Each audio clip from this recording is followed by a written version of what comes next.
अजमेर से बड़ी खबर आ रही है, जहां पर अजमेर के सम्राट पृथ्वीराज चौहान राजकीय महाविद्यालय में परीक्षा ड्यूटी पर तैनात कॉलेज प्रोफेसर से मारपीट करने का मामला सामने आया है। आरोपी स्टूडेंट अजमेर के दूसरे प्राइवेट कॉलेज का है और परीक्षा देने के लिए कॉलेज आया था।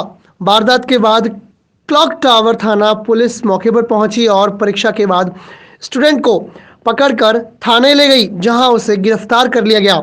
पीड़ित प्रोफेसर की रिपोर्ट पर मामला दर्ज किया और पुलिस मामले की जांच में जुटी हुई है।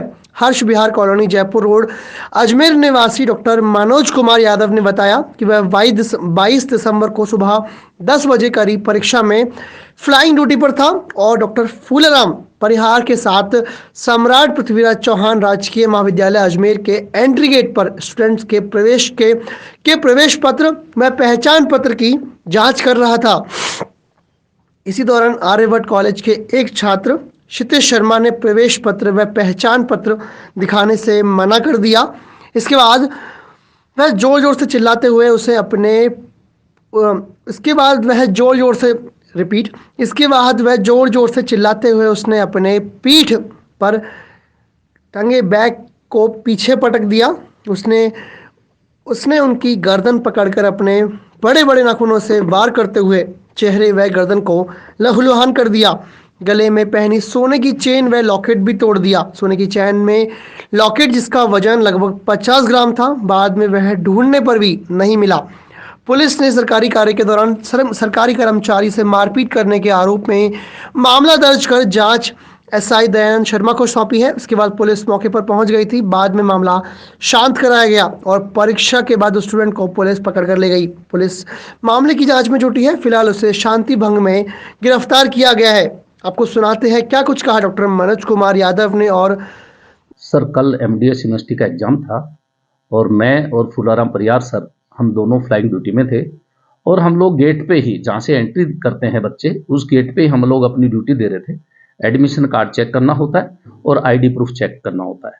तो उसमें से बहुत सारे बच्चे अंदर हमने ले लिए थे। आईडी प्रूफ चेक करते हुए एक बच्चों का एक पूरा ग्रुप आता है और उसमें सब बच्चों को हमने कहा, बेटा सारे आईडी कार्ड निकाल लो अपने और अपने एडमिट कार्ड के साथ प्रूफ भी निकाल लो, आईडी प्रूफ।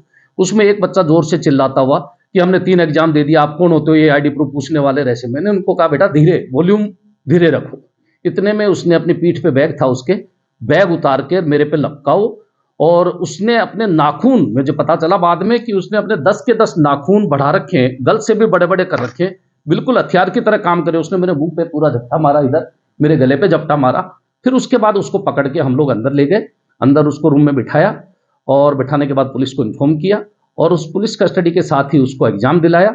उसके बाद पुलिस उसको ले गई। मैंने प्रिंसिपल साहब को लिख के दिया और उस पर उनकी एफआईआर के लिए कार्रवाई करी और कार्रवाई करने के बाद क्लॉक टावर में रिपोर्ट भी दर्ज हो गई है और उस पर पुलिस अपना कार्रवाई कर। सर, कौन व्यक्ति है और कहाँ का? सर, आर्यभट्ट कॉलेज हर साल हमारे यहाँ पता नहीं क्यों सेंटर दे देते हैं और उस कॉलेज के बच्चे हर साल लगभग न्यूसेंस क्रिएट यहाँ करते हैं। मैंने पिछले साल भी एक पूरे ग्रुप को जोर जोर से गालियां बकते हुए, गालियां मैं बता नहीं सकता, ऐसे ऐसे गर्ल्स के सामने गालियां बक रहे थे, उसको भी मैं पकड़ के ले गया था और उससे माफीनामा लिखा के उसको छोड़ा था। और इस साल फिर वो ही उन्होंने रिपीट करी है ये बात। तो वो क्षितिज शर्मा आर्यभट्ट कॉलेज का बच्चा है, अपने आप को LIC कॉलोनी के सामने का बताता है और वैसे जांगिड़ है, लेकिन वो फाइनल ईयर का था और उसका लास्ट एग्जाम था, तो उस झूम में था कि मैं लास्ट एग्जाम देके चला जाऊंगा। तो इस तरह का दाढ़ी वाड़ी बढ़ा रखी थी सर, अपराधी प्रवृत्ति का जैसा लगता था वो, लेकिन हमने बहुत स्मूथली उसको करने की कोशिश करी, लेकिन पता नहीं था वो इस तरह से नाखून बढ़ा कर अटैक करेगा। मैं सर प्रोफेसर मनोज यादव हूँ, बॉटनी डिपार्टमेंट में हूँ, आर्मी NCC का मैं कैप्टन भी हूँ।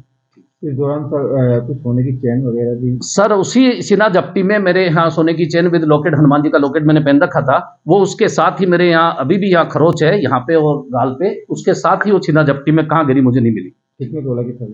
सर, वो 50 ग्राम की लगभग है।